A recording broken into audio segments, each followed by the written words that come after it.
یہ ایک ایسے باپ کی کہانی ہے جو چیخ رہا تھا مگر اس کی آواز پانی میں دب گئی۔ یہ ایک ایسے بیٹے کی کہانی ہے جو پہاڑ کو اللہ سے زیادہ مضبوط سمجھ بیٹھا، اور یہ ایک ایسی قوم کی کہانی ہے جسے 950 سال سمجھایا گیا مگر ماننے کے لیے آخری لمحہ بھی کافی نہ لگا۔ یہ کوئی افسانہ نہیں، یہ قرآن میں بیان کردہ حضرت نوح علیہ السلام کے طوفان کی حقیقت ہے۔ وہ دن جب پانی صرف زمین پر نہیں آیا، فیصلے آسمان سے اترے تھے۔ بسم اللہ الرحمن الرحیم۔ زمین اس دن بھی پرسکون تھی جیسے ہمیشہ ہوتی ہے۔ کسی کو معلوم نہیں تھا کہ یہی زمین چند لمحوں میں اپنے باسیوں سے خالی ہونے والی ہے۔ لوگ اپنے کاموں میں مصروف تھے، بازار آباد تھے، گھروں میں چراغ جل رہے تھے، اور انہی بستیوں میں ایک شخص تھا جو سالوں سے ایک ہی بات کہہ رہا تھا۔ وہ تھے حضرت نوح علیہ السلام۔ ایک آواز جو کبھی نہیں رکی۔ نوح نے دن کو بھی پکارا، رات کو بھی پکارا، اکیلے بھی، مجمع میں بھی۔ اے میری قوم، اللہ کے سوا کسی کی عبادت نہ کرو، میں تم پر ایک بڑے دن کے عذاب سے ڈرتا ہوں۔ سال گزرتے گئے، صدیاں بیت گئیں، نوح علیہ السلام بوڑھے ہو گئے، مگر قوم کا دل سخت ہی رہا۔ لوگ ہنستے، اگر عذاب آنا ہوتا تو اب تک آ چکا ہوتا۔ ایک رات نوح نے ہاتھ اٹھا کر کہا، اے میرے رب، میں نے اپنی قوم کو رات دن پکارا مگر یہ بھاگتے رہے۔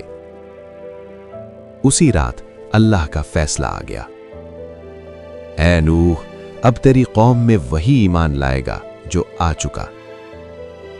یہ الفاظ نوح کے دل پر پہاڑ بن کر گرے۔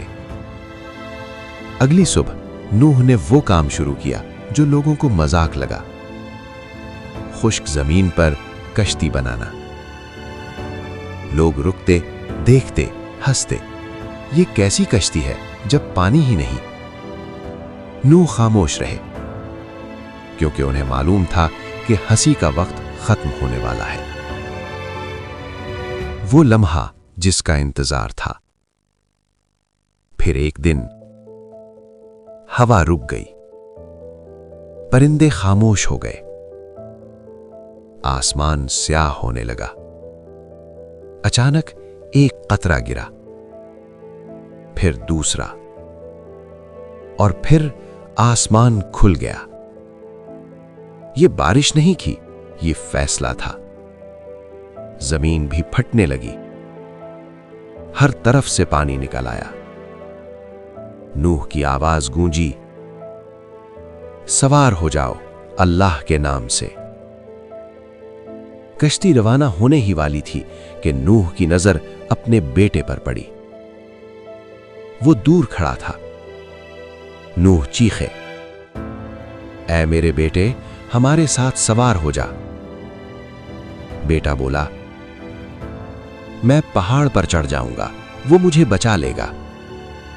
نوح کی آواز لرز گئی، آج اللہ کے عذاب سے کوئی نہیں بچا سکتا۔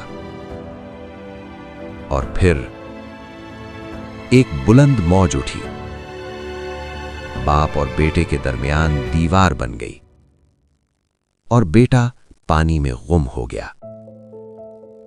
جب دنیا خاموش ہو گئی، پانی نے سب کچھ نگل لیا۔ شہر، گھر، بت، غرور، سب ختم۔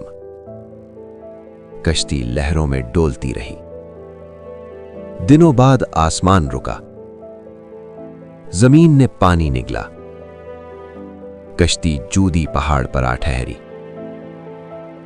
انجام جو سبق بن گیا۔ نوح کشتی سے اترے، سجدے میں گر گئے۔ یہ فتح نہیں تھی، یہ عبرت تھی۔ اللہ نے فرمایا، سلام ہو نوح پر تمام جہان والوں میں۔ یہ طوفان اچانک نہیں آیا تھا، یہ 950 سال کی نافرمانی کے بعد آیا تھا۔ اور آج بھی انسان کہتا ہے ابھی وقت ہے، مگر نوح کی قوم بھی یہی کہتی تھی۔